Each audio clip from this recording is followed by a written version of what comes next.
নিকষ কালো রাতের প্রহর পেরিয়ে ভোরের আলো ফুটতে শুরু করেছে। পাখির কিচিরমিচির শব্দে মুখরিত পরিবেশ। প্রকৃতি তার সৌন্দর্যের মহিমায় মুগ্ধ করে তুলছে চারপাশ। সূর্যের রশ্মি জানালা ভেদ করে মুখে এসে পড়াতে ঘুম ভেঙে যায় অনুভবের। আড়মোড়া ভেঙে উঠে বসতেই স্মরণে আসে অচেনা সেই রমণীর মধুময় আহ্বানের কথা। হঠাৎ রোমাঞ্চকর অনুভূতিরা যেন ঘিরে ধরেছে তাকে, যেন এক্ষুনি নারীটিকে দেখতে পেলে তার কলিজা শান্ত হতো। মোহময়ী নারীটাকে দেখার জন্য ছটফট করতে থাকে তার হৃদয়। অনুভব ভাবেতে থাকে তাদের গতকালের কথোপকথন।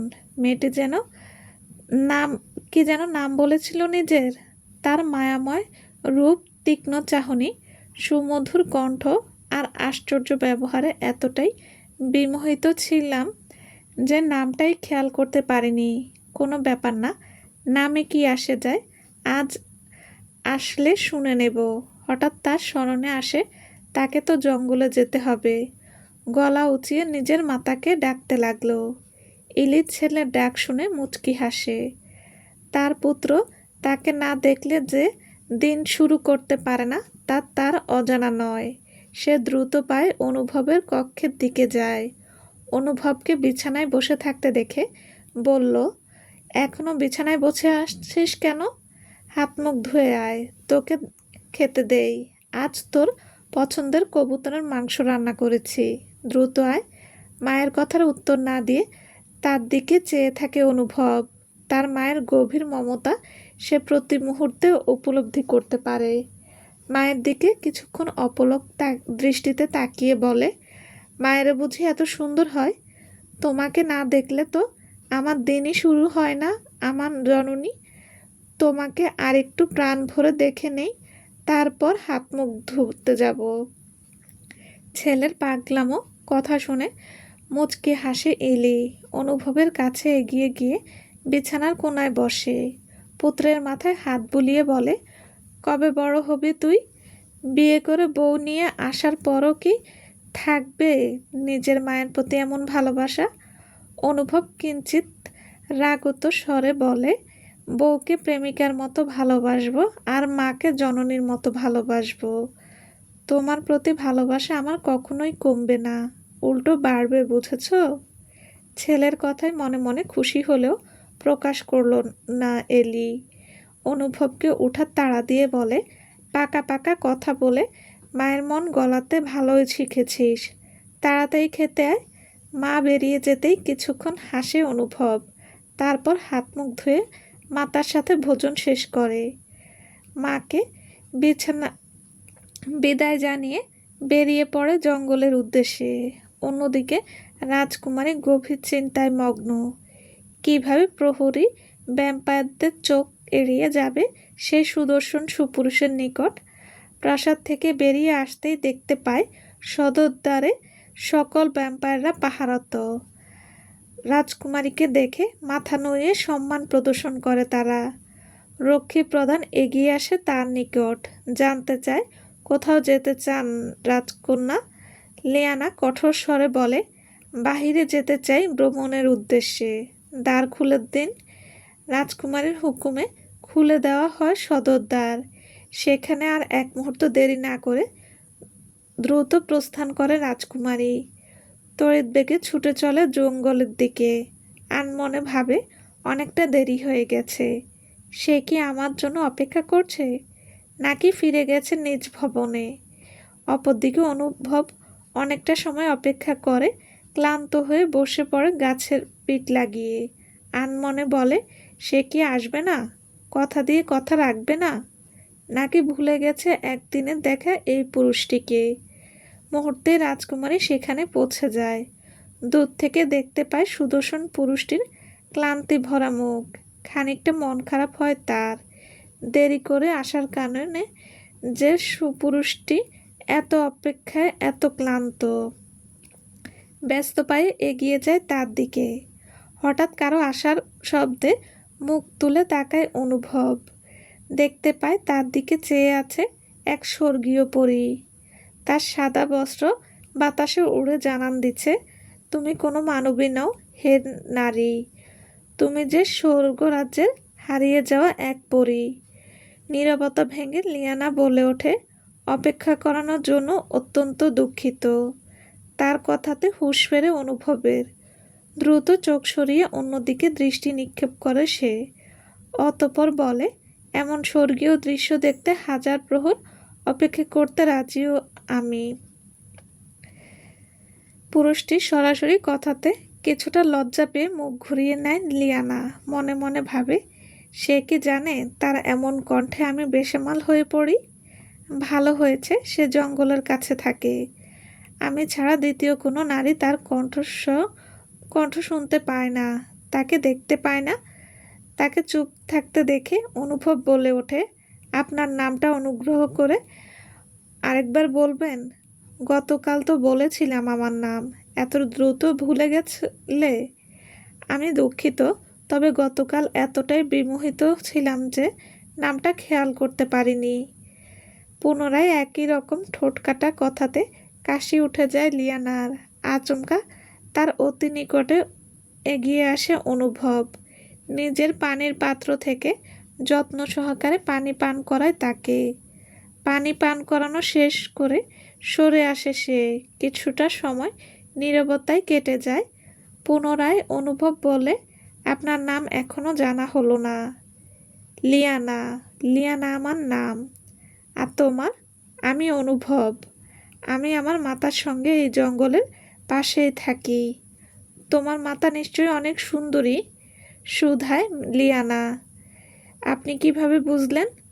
সে অতীব সুন্দরী বলেই তো তুমি এতটা সুদর্শন। সত্যি বলছেন আমি সুদর্শন? কেন, কোনো সন্দেহ আছে নাকি? কোনো নারী বলেনি তো কখনো? বলেছে তো, বহুবার বলেছে।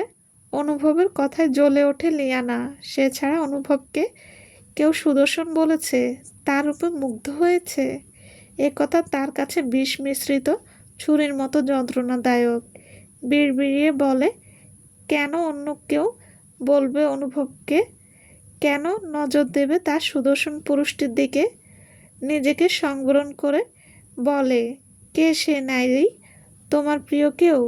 অনুভব বুঝতে পারে তার সামনে উপস্থিত মায়াময় নারীটি উতলা হয়ে উঠেছে তার কারণে। মনে মনে ভাবে, তারও কি আমাকে নিয়ে তেমনটাই অনুভূতি হয়, ঠিক যেমনটা তাকে নিয়ে আমার হয়? হালকা হেসে নারীটির উদ্দেশ্যে বলে, সে নারী আমার অত্যন্ত প্রিয়। এবার যেন লিয়ানার ধৈর্যের বাঁধ ভেঙে যায় অনুভবের এমন বাক্যে। সম্মুখে থাকা নিষ্ঠুর পুরুষটি কি বুঝতে পারছে তার বলা বাক্যগুলো কতটা যন্ত্রণা দিচ্ছে এই নারীকে? তার চোখ থেকে দুফোঁটা অশ্রু গড়িয়ে পড়তেই অস্থির হয়ে যায় অনুভব। তার মজা করে বলা বাক্যে যে সে এত কষ্ট পাবে তা ধারণাও করেনি অনুভব। দ্রুতই নিজের বাহু দ্বারা আলিঙ্গন করে স্বর্গীয় ও পরিটিকে। অস্থিরতার সাথে বলতে থাকে, আমি দুঃখিত, আপনাকে কষ্ট দিয়ে ফেলেছি। আমার কারণে আপনার অশ্রু ঝরবে তা আমি মানতে পারছি না। আমি শুধু মজা করছিলাম। সেই নারী আমার মাতা। সে আমাকে সবসময় সুদর্শন বলতো, আর আজকে আপনি বললেন। আমার মাতার পর আমার জীবনে একমাত্র নারী আপনি। হঠাৎ এমন কথায় থমকে যায় লিয়ানা। কান্না থামিয়ে হাঁ করে চেয়ে থাকে তার সাথে লেপ্টে থাকা পুরুষটির দিকে। অবাক হয়ে দেখতে থাকে তার অশ্রু কতটা উত্তোলা করে দিয়েছে সেই সুদর্শন পুরুষটিকে। মুচকি হেসে নিজেও হাত বাড়িয়ে আলিঙ্গন করে তাকে। অবশ্যই চোখ বন্ধ করে নেয় অনুভব। সে এতক্ষণে বুঝতে পেরেছে যে সে কি করে ফেলেছে। সরে আসা উচিত তার, কিন্তু এই সুখকর অনুভূতিরা যেন তাকে জানান দিচ্ছে, ঠিক করেছিস তুই, এই রমণী শুধুই তোর। তাকে আলিঙ্গন করার অধিকারও শুধু তোর। চোখ তুলে তাকায় তার বাহুডোরে আটকে থাকা নারীটির দিকে। ঠোঁট দুটো প্রসারিত করে সধায়, হবে কি তুমি আমার প্রিয়তমা? দ্রুত তার দিকে দৃষ্টি নিক্ষেপ করে নারীটি। অতঃপর বাহুডোরে আরেকটু শক্ত করে বলে, প্রথম দেখাতেই মন দিয়েছিলাম তোমায় নিষ্ঠুর পুরুষ। তুমি যে এক দেখাতেই চুরমার করেছ আমার মনের দ্বার। শুনে খুশি হয় অনুভব। অতঃপর মুচকি হেসে দুজনেই নীরবতার সাথে তাদের প্রণয়ের মুহূর্তটাকে উদযাপন করে। অপরদিকে নেকড়ে রাজকুমার একাধারে নজর রেখে চলেছে ভ্যাম্পায়ার রাজ্যের প্রবেশদ্বারে। কারণ অনুমতি ছাড়া সে ভেতরে প্রবেশ করতে পারবে না। লাগবে কোনো ভ্যাম্পায়ারের সাহায্য। তবেই সে তার বাবার আদেশ পালন করতে পারবে। শেষ করতে পারবে নেকড়ে রাজ্যের চিরশত্রুকে। কিন্তু হায়, কোথায় সেই নারী? কোথায় ভ্যাম্পায়ার রাজার একমাত্র কন্যা? কখন বেরোবে সে ভ্যাম্পায়ার রাজ্যের সীমানার বাইরে? সে বেরুলে তবেই তো মৃত্যুর জাল ছড়াতে সক্ষম হবে সে। সূর্যের উজ্জ্বল আলো বিলীন হয়ে রাতের অন্ধকার জড়িয়ে নিয়েছে ধরণীকে। পুষ্প পাখি থেকে মানুষ সবাই নিজ নিজ গন্তব্যে ফিরে যাচ্ছে, কিন্তু রাতের আধারে যেন আবার কেউ পূর্ণ শক্তি ফিরে পায়। হয়ে ওঠে অতীব ভয়ঙ্কর।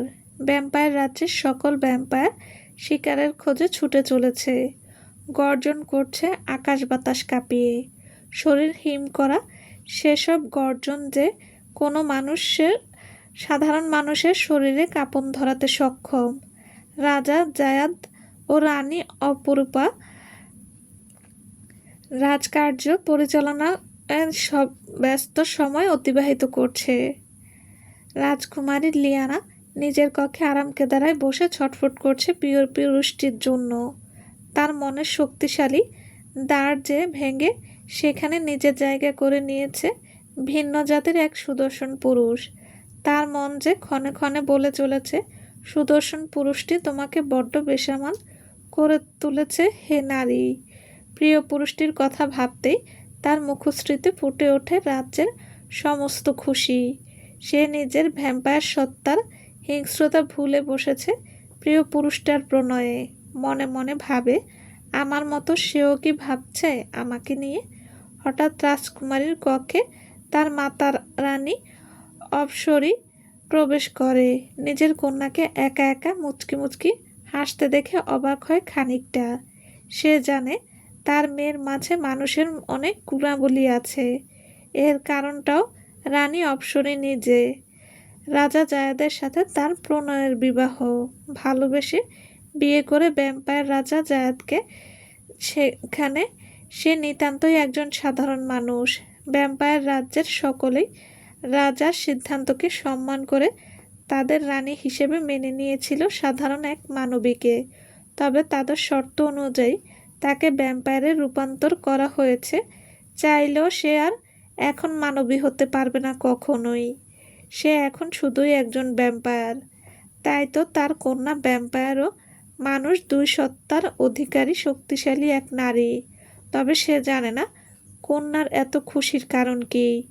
সমস্ত চিন্তা বাদ দিয়ে রাজকুমারের উদ্দেশ্যে বলে, আমার কন্যার এত আনন্দের কারণ কি তা জানতে পারে আম্মা?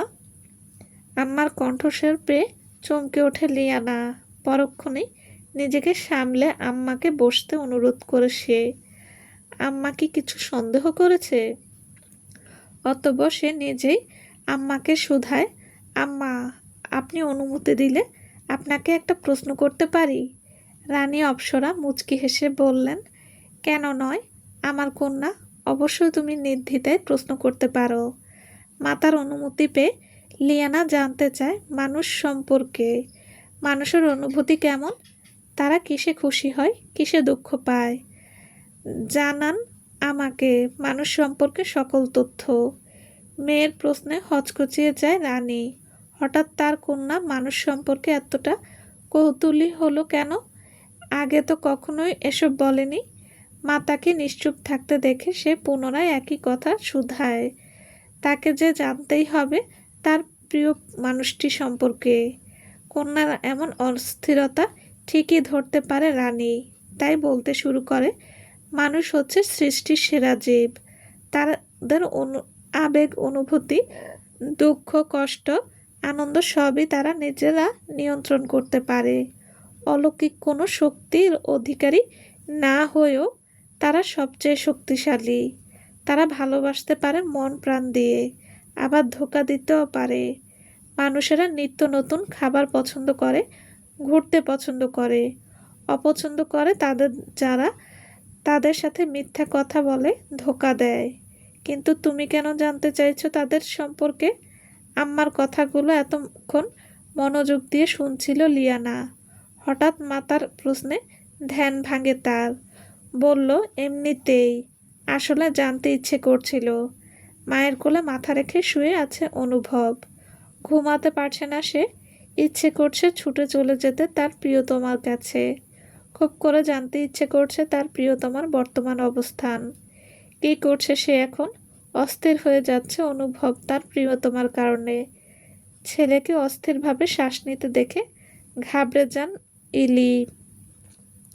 অনুভবের মাথায় হাত বুলিয়ে জানতে চায় তার অস্থিরতার কারণ। মাকে চিন্তিত দেখে মাথা তুলে হালকা হাসে অনুভব। বলল, ঘুম পাচ্ছে মা। ওই এই কথা আমাকে তো ভয় পাইয়ে সরি ওহ এই কথা আমাকে তো ভয় পাইয়ে দিয়েছিলি বাদর ছেলে। মায়ের দু গালে হাত রাখে অনুভব। বলল, আমি তো জানি আমার জননী আমাকে চোখে হারায়। তার কথায় মাথায় আস্তে করে গাঁটটা মারে ইলি। বলে, ঘুমিয়ে পড় তুই, আমি যাই।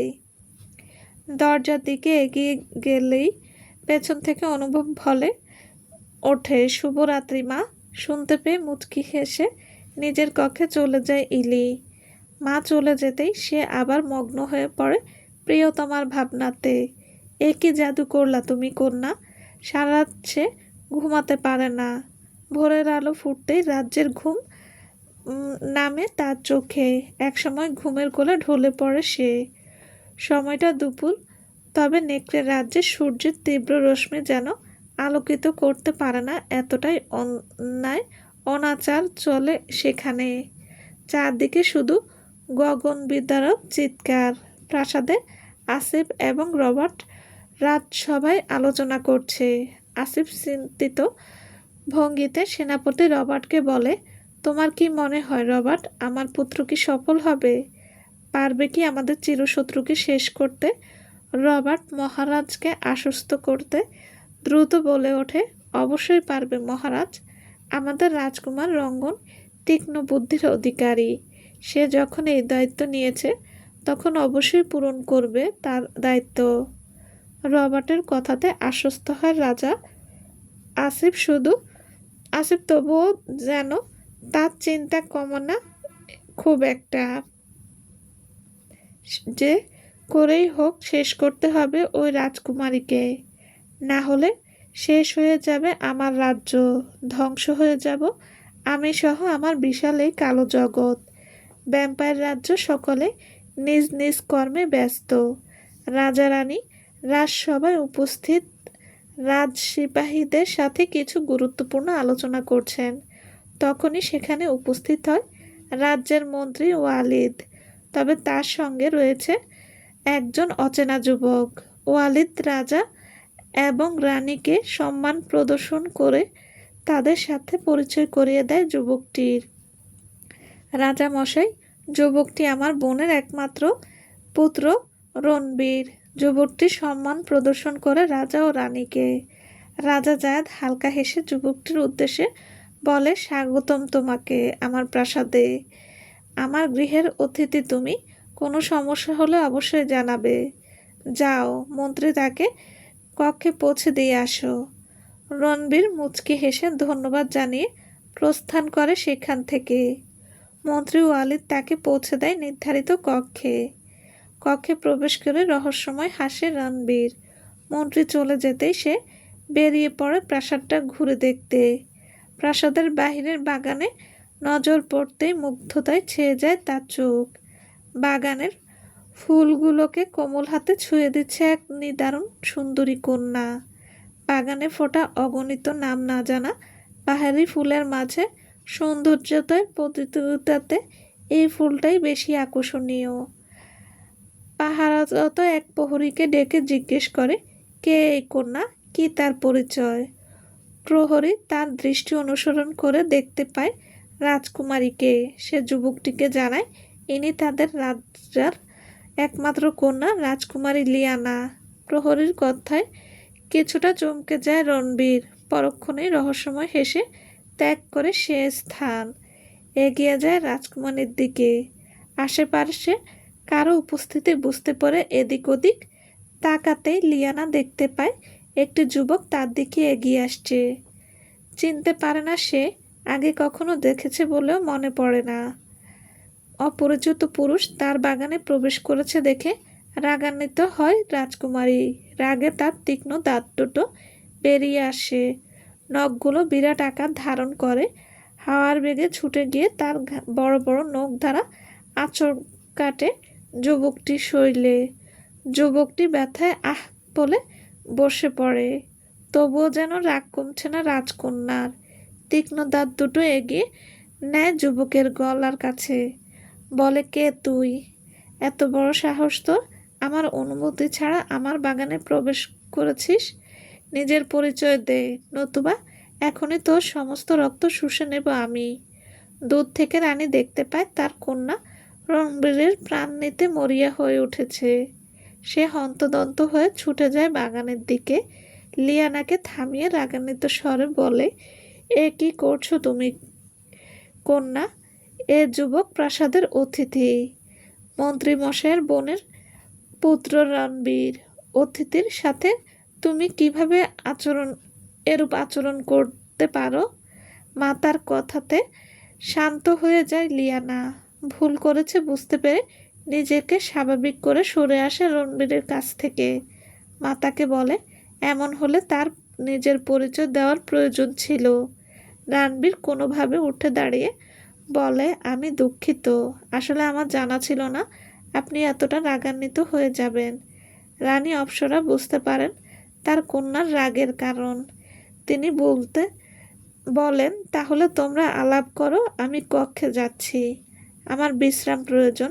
রানীমা প্রস্থান করেছেন দেখে রণবীর রাজকুমারীকে বলল, যেহেতু আমাদের মধ্যে একটা ভুল বোঝাবুঝি হয়েছে, তাই আমাদের উচিত সেটাকে শুধরে নেওয়া।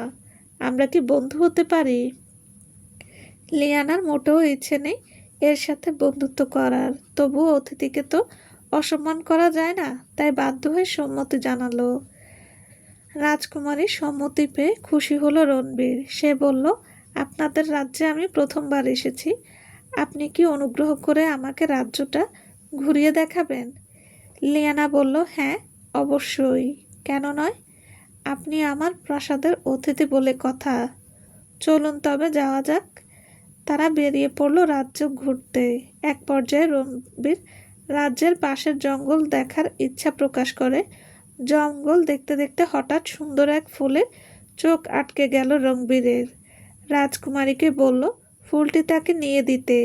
অবাক হয়ে লিয়ানা বলল, ফুলটা তো আপনি নিজেই তুলে নিতে পারেন। রাজকুমারীর কথায় রণবীর হালকা হেসে বলল, পারি, কিন্তু আপনি দিলে খুশি হব। বাধ্য হয়ে লিয়ানা নিজেই ফুলটা তুলে তাকে দিল। অনুভব শিকারের পেছনে ছুটছিল জঙ্গলে। হঠাৎ অদূরে দেখতে পায় তার প্রিয়তমাকে এক যুবকের সঙ্গে। সে ভাবতে থাকে যুবকটি কে হতে পারে। ঠিক তখনই সে এক হৃদয় পোড়ানো দৃশ্য দেখতে পায়। তার প্রিয়তমা অচেনা সে যুবকটিকে ফুল দিচ্ছে। এ দৃশ্য তার আকাশ পরিমাণ কষ্ট হয়, যেন তার বুকে কেউ গরম উত্তপ্ত লোহা ঢুকিয়ে দিচ্ছে। নিষ্ঠুর প্রিয়তমা, আজ তুমি আমাকে আকাশ সমান কষ্ট দিয়েছ। সে দ্রুততার সাথে ত্যাগ করে সেই স্থান। তার মনে মনে বলা প্রত্যেকটা কথা রাজকুমারী শুনতে পায়। তার ভ্যাম্পায়ার শক্তির কারণে আশেপাশে তাকিয়ে কাউকে দেখতে না পায় না, তবে সে বুঝতে পারে তারই কারণে কষ্ট পেয়েছে তার প্রিয়। কিন্তু সঙ্গে রণবীর থাকায় কিছু করার থাকে না রাজকুমারীর। রণবীর জানতে পারলে তার রাজ্যের লোকও জেনে যেতে পারে, এতে তার প্রিয়র ক্ষতির আশঙ্কা রয়েছে। এই মুহূর্তে তার নিজের প্রতি রাগ হচ্ছে, কেন এই যুবকের কথা মানতে গেল সে, তার হিংস্রতা প্রকাশ পেতে চাইছে, তাই সে দ্রুত ফিরে তার প্রসাদের উদ্দেশ্যে। রণবীর ঘুমিয়ে আছে নিজ কক্ষে। রাত্রের মধ্য প্রহরে কেউ তার কক্ষে প্রবেশ করে এগিয়ে যায় ফুলদানি সাজিয়ে রাখা সুন্দর ফুলটির দিকে। নিজের সমস্ত হিংস্রতা নিয়ে হাতে নেয় ফুলটি। চলবে। আসসালামু আলাইকুম। গল্পটি কেমন লেগেছে প্লিজ জানাবেন। আর যারা এখনও আমার চ্যানেলটি সাবস্ক্রাইব করেননি তাদের বলছি প্লিজ এরকম আরও গল্প পেতে চাইলে চ্যানেলটি সাবস্ক্রাইব করে পাশে থাকুন। সবাই ভালো থাকবেন। আল্লাহ হাফেজ।